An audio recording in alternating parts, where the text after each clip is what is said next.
শীত এলে আমাদের অনেকেরই পা ফাটে। পা না ফাটলেও ত্বক শুষ্ক হয়ে পড়ে, কারো কারো চামড়া ওঠে।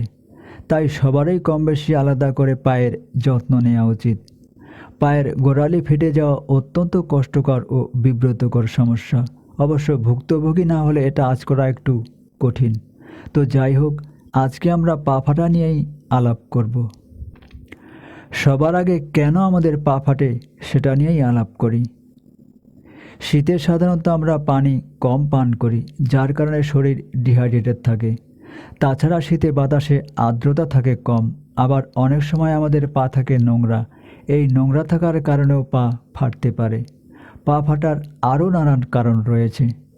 খালি পায়ে হাঁটা, দীর্ঘ সময় দাঁড়িয়ে কাজ করা, শক্ত জুতা পরা, ধুলাবালুতে কাজ করা, পর্যাপ্ত পানি পান না করা, ভিটামিন এ, সি এবং ই এর ঘাটতি থাকা। আবার কিছু কিছু ক্ষেত্রে রোগের কারণেও পা ফাটে, যেমন জিনবাহিত রোগ, পামোপ্লান্টার কেরাটোডার্মায় রোগীর ত্বক পুরু হয়ে যায়।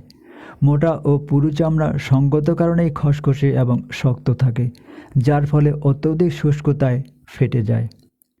সোরিয়াসিস নামের এক ধরনের চর্মরোগ আছে, যার প্রকোপ সাধারণত শীতে বেড়ে যায়। এ রোগে সাধারণত হাত পায়ে চাকা দাগ হয়, চুলকানি দেখা দেয়। চামড়া ওঠাও এ রোগের এক ধরনের লক্ষণ। হাত পায়ের তালুতে সোরিয়াসিস হলে আক্রান্ত স্থানে ফেটে গিয়ে লাল মাংস দেখা যায়। মূলত শীতে এর প্রভাবে পা ফাটা বেড়ে যায়। টিরিয়াসিস রোগ বা পাইলারিস জিনবাহিত রোগটি যাদের আছে, শীতে তাদেরও হাত পা ফেটে শুষ্ক হয়ে পড়ে এবং এর ফলে পা ফেটে যায়। পা ফাটা আমরা কেন খারাপ বলবো? পা ফাটলে আমাদের গোড়ালিতে যন্ত্রণা হয়। এছাড়াও পায়ের ত্বকে ইনফেকশন হতে পারে, পায়ে ব্যথা অনুভূত হয়, পা ফুলে যায় এবং দৈনন্দিন চলাফেরায় বিঘ্ন ঘটতে পারে। ফাটা স্থানে জীবাণুর সংক্রমণের ফলে ঘাও হতে পারে।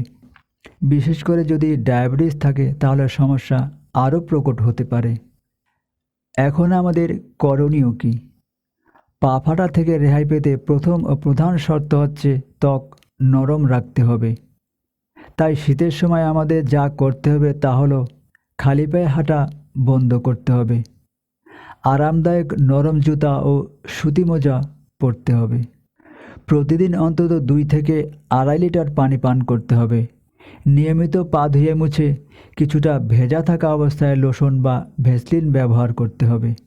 যদি পা ফাটা থাকে, তাহলে ঝামা পাথর বা পিমিস পাথর দিয়ে ঘষে মোড়া চামড়া তুলে ফেলতে হবে এবং পরে নারকেল তেল বা লোশন মালিশ করতে হবে। আপনি আরও একটা কাজ করতে পারেন। আধা বালতি কুসুম গরম পানিতে 1 চিমটি লবণ দিয়ে নিন। এবার আপনার পা আধা ঘন্টা ডুবিয়ে রাখুন। এতে বেশ আরাম পাবেন। এছাড়াও সমপরিমাণ গ্লিসারিন ও গোলাপ জলের মিশ্রণ পায়ের ফাটা স্থানে লাগিয়ে সারা রাত রেখে দিতে পারেন।